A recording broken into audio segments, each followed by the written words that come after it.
এখন মৰমৰ গামোচাৰে সম্বৰ্ধনা যাচিল আৰু দীপাংকৰলৈ আমাৰ অশেষ আশীৰ্বাদ মৰম চেনেহ আছে তেওঁৰ উজ্জ্বল ভৱিষ্যত আমি কামনা কৰিছোঁ দীপাংকৰলৈ আমি অলপ পিছত দীপাংকৰৰ পৰাও এটি বক্তৃতা শুনিম আমি দুগৰাকী উপাধ্যক্ষ কিশোৰ কুমাৰ দাস ছাৰক লগতে ইয়াত উপস্থিত সমূহ শিক্ষকবৃন্দ আৰু অতিথিবৃন্দৰ লগতে নন টিচিং ষ্টাফৰ সমূহ মেম্বাৰক সেৱা জনাইছোঁ লগতে মোৰ অনুজসকলক মই বহুত বহুত মৰম যাচিছোঁ ধন্যবাদ ছাৰ মোক ইয়াত মাতি আনি কিনে দুআষাৰ ক'বৰ সুবিধা দিয়াৰ কাৰণে পৰহি যেতিয়া মোৰ বন্ধু আৰু তোমালোকৰ টিচাৰ হয় পাৰ্থ প্ৰতি বৰুৱাৰ ফোনটো পালোঁ যে দীপাংকৰ ছাৰে তোমাক বিচাৰিছে আমাৰ ফাংচনত মনটো বহুত ভাল লাগিল ছাৰে বিচাৰিছে তাকো কলেজ ফাংচনত ত' দুবছৰৰ গোটেই স্মৃতিবোৰ চকুৰ আগেদি পাৰ হৈ গ'ল কেনেকৈ দুবছৰ ইয়াত কটালোঁ কেনেকৈ শিকিলোঁ কি কৰিলোঁ তো পাৰ্থক মই ক'লোঁ পাৰ্থ যাম নিশ্চয় যাম কেলেই নাযাম ছাৰে মাতিছে তাৰপিছত মই ধুবুৰীৰ পৰা যিমান পাৰোঁ সিমান সোনকালে আহিবলৈ চেষ্টা কৰিলোঁ চবৰে নিজৰ বিদ্যালয়খন প্ৰিয় আৰু চন্দ্ৰপ্ৰভা শইকীয়ানী বিজ্ঞান একাডেমী মোৰ প্ৰিয় হোৱাৰ বহুতো কাৰণ আছে মই অকণমান পিছলৈ গৈছোঁ পিছৰ সময়খিনিলৈ মোৰ কিয় প্ৰিয় ইমান 2016 চনৰ কথা যেতিয়া মই HSLC ৰিজাল্ট দিয়ে মোৰ সন্ধিয়া সময়ত ছাৰহঁত আমাৰ ঘৰলৈ গৈ ওলাই ছাৰৰ লগত বহুকেইজন টিচাৰ আছিলে তো গৈ কিনে সুধিলে মাহঁতক সুধিলে আপোনালোকে দীপাংকৰক ক'ত এডমিশ্যন দিব বিচাৰে কেনেকুৱা কৰিব বিচাৰে তেতিয়া মাহঁতে ক'লে যে আমিতো বিচাৰোঁ ল'ৰাজন বিজ্ঞান শাখাতেই পঢ়ক কিন্তু পাৰিম জানো আমাৰ নিচিনা মানুহে এনেকুৱা পঢ়াবলৈ তেতিয়া ছাৰহঁতে ক'লে আপোনালোকে টেনশ্যন নল'ব আপোনালোকে আমাৰ তাত আহি এবাৰ কথা পাতি লওকচোন মাহঁতে আহিলে ছাৰহঁতৰ লগত কথা পাতিলে তো আমাৰ ঘৰৰ কণ্ডিশ্যন জানি বুজি ছাৰহঁতে মোৰ ওপৰত এটি বহু উপকাৰ কৰিলে মোৰ দুবছৰৰ এটকাও কলেজ ফিজ নল'লে তাৰ উপৰি দুবছৰ মই ইয়াত থকা খোৱা এটি টকা নল'লে মোৰ জীৱনৰ যিটো পৰিৱৰ্তনৰ মানে দিশ আছিল তাৰে প্ৰথমটো খোজ চন্দ্ৰপ্ৰভা শইকীয়ানী বিজ্ঞান একাডেমীয়ে মোক সেইটো খোজত আগবঢ়াত সহায় কৰিছে মই সেইটো সুবিধাৰ কাৰণে আজীৱন চিৰকৃতজ্ঞ এনেদৰে ফাৰ্ষ্ট ইয়াৰ গ'ল ছেকেণ্ড ইয়াৰত উঠিলোঁ তেতিয়া চবেই টিউশ্যন লৈছে চবেই কৈছে যে ক্লাছতটো কোৰ্চ কমপ্লিট কৰাটো ইমান বিজ্ঞানৰ কোৰ্চ কমপ্লিট হ'লেও ইমান ডিটেইলছত যাব নোৱাৰিব গতিকে টিউশ্যন লোৱাটো ইম্পৰ্টেণ্ট চবেই টিউশ্যন ল'লে তো মোৰো মন গ'ল টিউশ্যন ল'বলৈ তেতিয়া ময়ো ছাৰৰ ওচৰত গ'লোঁ ছাৰে ঘৰত টিউশ্যন পঢ়ায় ঘৰত গ'লোঁ দুদিন গ'লোঁ তৃতীয় দিনা মই ক'বলৈ বাধ্য হ'লোঁ ছাৰ মই টিউশ্যনত আহিছোঁ হয় কিন্তু মইতো আপোনাৰ টিউশ্যনৰ ফিজ দিব নোৱাৰিম ছাৰে তেতিয়া ধমক দি গ'লে তোক মই পইচাৰ কথা কৈছোঁ নেকি তই পইচা টেনশ্যন কিয় লৈছা আহি থাকচোন শিকচোন পিছত যি হ'ব দেখা যাব দে বুলি ক'লে মনটো ভাল লাগিল মই গৈ থাকিলোঁ তাৰপিছত কেমিষ্ট্ৰি তেতিয়া ধৰণীধৰ পাঠক ছাৰ আছিলে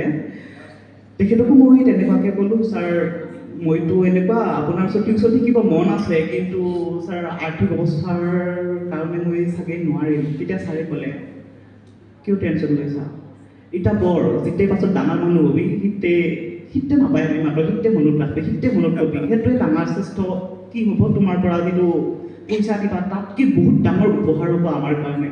সেই কথাটোৱে মন চুই গৈছিল তেতিয়া নিশ্চয় কিবা এটা হৈ দেখাব লাগিব তেতিয়াহ'লে ছাৰহঁতৰ ইমান কষ্ট ছাৰহঁতৰ ইমান যে মোক বিনা টকাত পঢ়ুৱাই আছে সেইখিনি নহ'লে মই কেনেকৈ পে' অফ কৰিম অফক'ৰ্চ ছাৰহঁতে নিবিচাৰে ভৱিষ্যতত টকা দিয়াটো কিন্তু ছাৰহঁতে বিচাৰে যে মই এজন ডাঙৰ মানুহ হওঁ কাৰণ মোৰ নামত ছাৰহঁতে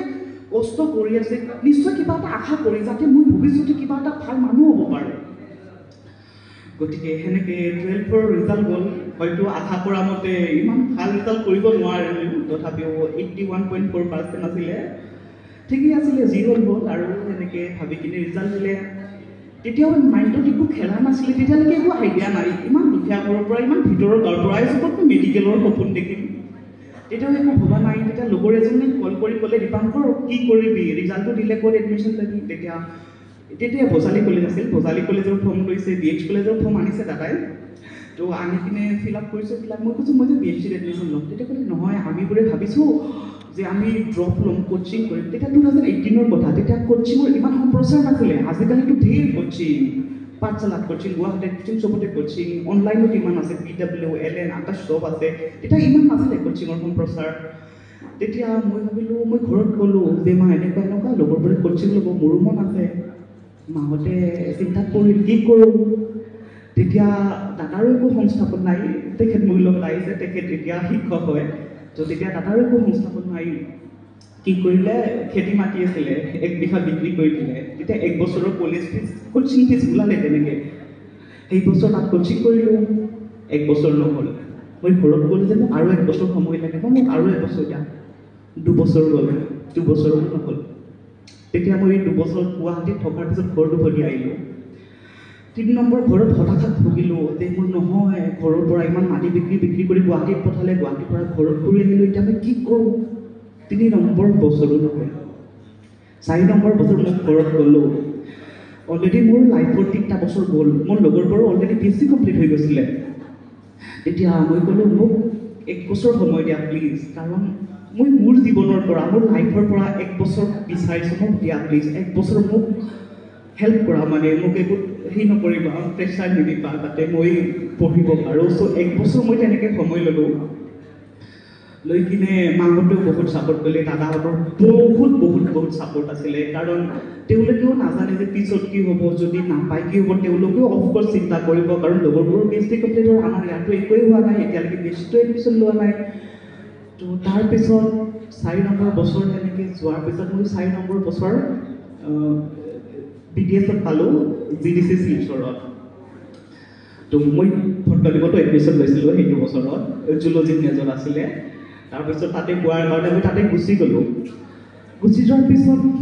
নাই মনটোৱে শান্তি পোৱা নাই কাৰণ সপোন দেখিছিলোঁ যে MBBS হোৱাৰ তো ভাবিলোঁ আজীৱন এটা অনুতাপ লৈ জীয়াই থকাতকৈ মই আকৌ কষ্ট কৰাটোৱে শ্ৰেয় হ'ব মই তাতে BDS কৰি চাইমেলটেনিয়াছলি নীটৰ প্ৰিপাৰেশ্যন কৰিলোঁ লাকিলি 2023 মই ধুবুৰী মেডিকেল কলেজত এলট হ'লোঁ ধুবুৰী মেডিকেল কলেজত MBBS হ'লোঁ I was like, yeah, finally, সম্পূৰ্ণ 5 বছৰৰ পিছত MBBS পালোঁ বহুত সুখী আছিলোঁ এতিয়াও বহুত সুখী হয় কাৰণ জীৱন এটাই জীৱনত কিবা এটা কৰি দেখুৱাৰ সুযোগো এবাৰেই পাবা তোমালোকেও পাবা এবাৰ যদি এইটো সময় হেৰাই যায় ন জীৱনটোকো গঢ় দিব নোৱাৰিবা সময় ঢেৰ পাবা লাইফত বহুত বছৰ সময় পাবা কিন্তু সময় পালেও সেই সুবিধাটো নাপাবা যিটো সুবিধা তোমালোকে জীৱনটোক গঢ় দিব পাৰিবা মই মোৰ কাহিনীটো এইকাৰণে কোৱা নাই যে মই বহুত কিবা এটা এচিভ কৰিছোঁ সেইটো দেখাবলৈ কোৱা নাই মই ক'বলৈ বিচাৰিছোঁ যে কষ্ট কৰিলে মানুহে নোৱাৰে কি মোৰ অসমীয়া মিডিয়াম আছিলে মই HS অসমীয়াত কৰিছোঁ 1ৰ পৰা 10লৈকে অসমীয়া 11 12 অসমীয়াত কৰিছোঁ তোমালোকে ভাবিব পাৰা যে মই এছামিছ মিডিয়ামৰ ষ্টুডেণ্ট মেডিকেল প্ৰিপাৰেশ্যন কোচিং কেনেকৈ কৰিম মাধ্যম কেতিয়াও বাধা হ'ব নোৱাৰে বাধা যদি হয় সেইটো হৈছে তোমাৰ জ্ঞান গতিকে জ্ঞান আহৰণ কৰা মাধ্যম আৰু দৰিদ্ৰতা এই দুইটাই বাধা হ'ব নোৱাৰে তোমালোকে মনত ৰাখিবা তোমালোকে জীৱনত আগুৱাই যাব পাৰিবা যদি তোমালোকৰ নিজৰ জ্ঞান অৰ্জন কৰাৰ ক্ষমতা আছে মই জানো তোমালোকৰ মাজত বহুত পটেনচিয়েল আছে আগেয়ে লক্ষ্য কৰিছোঁ প্ৰজেক্ট সজাই এটা মাইক্ৰস্কোপৰ পৰা টেলিস্কোপলৈকে চব কিছু প্ৰজেক্ট মই লক্ষ্য কৰিছোঁ বহুত ভাল লাগিছে তোমালোকৰ মাজত এনাফ পটেনচিয়েল আছে মাত্ৰ সেই পটেনচিয়েলৰ ওপৰত কষ্ট কৰা তোমালোকৰ ফেব্ৰুৱাৰীত 12ৰ কৈছোঁ আহি আছে পৰীক্ষা গতিকে নিজৰ 100% দিয়া যিটোৱে নকৰা কিয় নিজৰ 100% দিয়া কোনোবাজন হয়তো মেডিকেল ফিল্ডত যাবা কোনোবাজন ইঞ্জিনিয়াৰ হ'বা কিমান ভাল লাগিব যেতিয়া তোমাৰ মা দেউতাই তোমাক হোৱাইট কটত দেখিব তোমাক IITত যোৱা দেখিব কাৰোবাৰ সেইটো দিন ইমাজিন কৰাচোন যেতিয়া তোমাৰ APSC UPSC ৰিজাল্ট আহিব যেতিয়া তুমি টেট পাছ কৰিবা শিক্ষক হ'বা ঢেৰ অপশ্যন আছে আজিকালি ইণ্টাৰনেটৰ যুগ তোমালোকে জানাই কিমান কেৰিয়াৰ অপশ্যন আছে কোনটো কৰিলে কোনটো ফিল্ডত যাব পাৰোঁ সেইটো তোমালোকৰ সুবিধা আছে হয়তো তোমালোকৰ হোষ্টেলত মোবাইল ইউজ কৰিব নিদিব পাৰে কিন্তু তোমালোকে কিতাপৰ সেই টপিকবোৰ য'ত তোমালোকে ডাউট থাকে সেইবিলাক টিচাৰক সুধিবা তথাপিও যদি তোমালোকক লাগে যে নহয় মোক ইণ্টাৰনেটৰ হেল্প লাগে এটা কপিত লিখি ৰাখি কিনে চানডে কেফেত যাবা কেফেত গৈ কিনে সেই কুৱেশ্যন কেইটা এনচাৰ বিচাৰিবা ইণ্টাৰনেটৰ চ'ৰ্চ বিচাৰিবা গতিকে মাইণ্ড কৰা যে তাতে তোমালোকৰ সময়খিনি সময় বহুত ইম্পৰ্টেণ্ট হয় দেই মই বুজি পাইছোঁ জীৱনৰ 5টা বছৰৰ মূল্য কিমান মোৰ বন্ধু পাৰ্থ এতিয়া ইয়াত শিক্ষকতা কৰি আছে আৰু মই এতিয়াও ষ্টুডেণ্ট। গতিকে চোৱা, সময়ৰ বহুত মূল্য আছে। গতিকে সময় নষ্ট নকৰিবা। তোমালোকৰ হাতত নিজৰ জীৱনটো গঢ় দিয়াৰ এয়াই সুযোগ, এয়াই সময়। এইটো সময়ত তোমালোকে বিচলিত হোৱাৰো বহুত প্ৰবেবিলিটি থাকে। গতিকে ধ্যান ৰাখিব যাতে তোমালোকে বিচলিত নোহোৱা। আৰু সদায় শিক্ষকৰ কথা শুনিবা। আমাৰ শ্ৰোতা Kishore Kumar Das sir, one of the best faculty in physics. তোমালোকৰ সেইটো সৌভাগ্যতে তুমি ছাৰৰ দ্বাৰা পঢ়িব পাৰিছা। অসমীয়াৰ মেম ৰূপামণি দাস মেম আমাৰো শিক্ষক আছিলে, শিক্ষয়িত্ৰী আছিলে, তোমালোকে পাইছা মেমক। আৰু অন্যান্য নতুন যুৱচামৰ শিক্ষক দেখিলোঁ, গুঞ্জন ডেকা ছাৰ আৰু বাইদেউহঁতক দেখিলোঁ। তেওঁলোকেও তোমালোকক যথেষ্টখিনি সহায় কৰিব জীৱনত আগুৱাই যোৱাত, শিক্ষা লাভ কৰাত। তোমালোকে নাভাবিবা যে তেওঁলোক নতুন চামৰ শিক্ষক, তেওঁলোকৰনো কি নলেজ নহয়। নতুন চামৰ উদ্যমতা বেছি, নতুন চামৰ মাজত এনাৰ্জি বেছি, তেওঁলোকৰ ইণ্টাৰনেটৰ চ'ৰ্চ বেছি, তেওঁলোকে দুনিয়াদাৰীৰ কথা জানে, তেওঁলোকে অকল কিতাপৰ মাজত সীমাবদ্ধ হৈ নাথাকে। গতিকে জীৱনত চলাত কিমান কি সুবিধা লাগে, কিমান কি ক'ত কেনেকুৱা কৰিব লাগে, কাৰণ তেওঁলোকেতো অলৰেডি বহুত ষ্ট্ৰাগল কৰি আহিছে। তেওঁলোকে তোমালোকক বাট দেখুৱাই যাব, সেই বাটত ভুলিবা। সদায় শিক্ষকক মানি চলিবা আৰু নিজৰ মা দেউতা বা তোমাক আগবঢ়াই আনিবলৈ যিসকলে তোমাক কাৰণে কষ্ট কৰিছে, তেওঁলোকৰ সপোন পূৰণ কৰিবলৈ চেষ্টা কৰিবা। তেওঁলোকৰ সপোন তুমি, তেওঁলোকক তোমালোকে একো দিব নালাগে, জাষ্ট তুমি সফল হৈ দেখুৱা, তেওঁলোক বহুত সুখী হ'ব। গতিকে জীৱনত আগবাঢ়ি যোৱাৰ ক্ষেত্ৰত তোমালোকে কেতিয়াও কষ্ট কৰাৰ কাৰণে কুণ্ঠাবোধ নকৰিবা। কষ্ট কৰিবই লাগিব, কষ্ট নকৰিলে তুমি ভাল জীৱন পাবা কেনেকৈ? এটাই জীৱন, গতিকে সুবিধাও এটাই। যি কৰি দেখাব মন আছে, যি হ'বৰ মন আছে, এইটো জীৱনতেই পোৱা। কাৰণ এইটো জীৱনৰ সময়খিনি গুচি গ'লে ক'তনো ঘূৰাই পাবা এই সময়। মই ৰিচেণ্টলি ডক্টৰ ৰুবুল মাউতৰ মোৰো এটা সপোন আছে কিতাপখন পঢ়িলোঁ। তোমালোকৰ হয়তো কিছুমানে পঢ়িছা নাই বা কিছুমানে পঢ়াও নাই, সেইখন কিতাপ পঢ়িবা। বহুত মটিভেশ্যনেল কিতাপ হয়। যিখিনি সময় পোৱা পঢ়া পাতিৰ মাজতে, কিতাপ আমনি লাগিলে, চানডে বৰ লাগি থাকিলে গছৰ তলত গৈ হ'লে পঢ়িবা। যেনেকৈ যেতিয়া টাইম পোৱা খাই উঠি জিৰণি লোৱাৰ সময়ত পঢ়িবা, মুঠতে পঢ়িবা। বহুত ইনস্পায়াৰ হ'বা। মানুহে কি পৰিস্থিতিৰ পৰা কি পৰিস্থিতিলৈ যাব পাৰে সেইটো উদাহৰণ হয়, সেই তেওঁৰ জীৱনী হয় ডক্টৰ ৰুবুল মাউতৰ।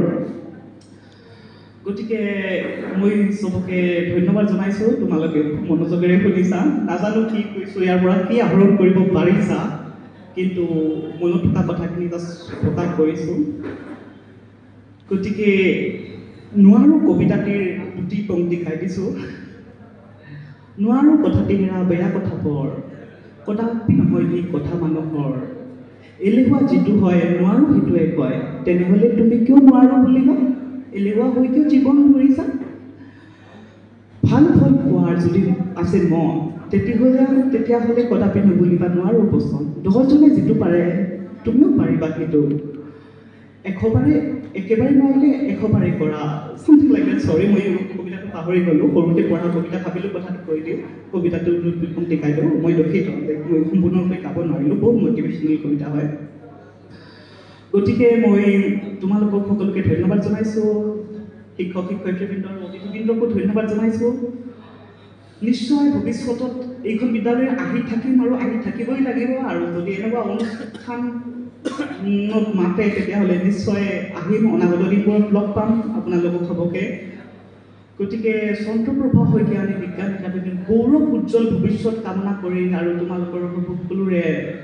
উজ্জ্বল ভৱিষ্যত কামনা কৰি আৰু সকলো শিক্ষক শিক্ষয়িত্ৰীৰ মংগল কামনা কৰি মই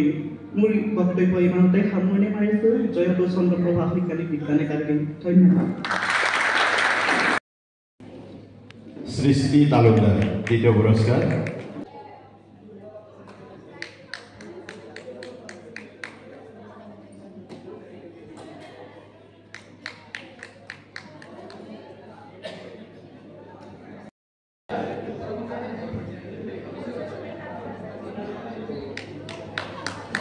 পবিতৰা ডেকা।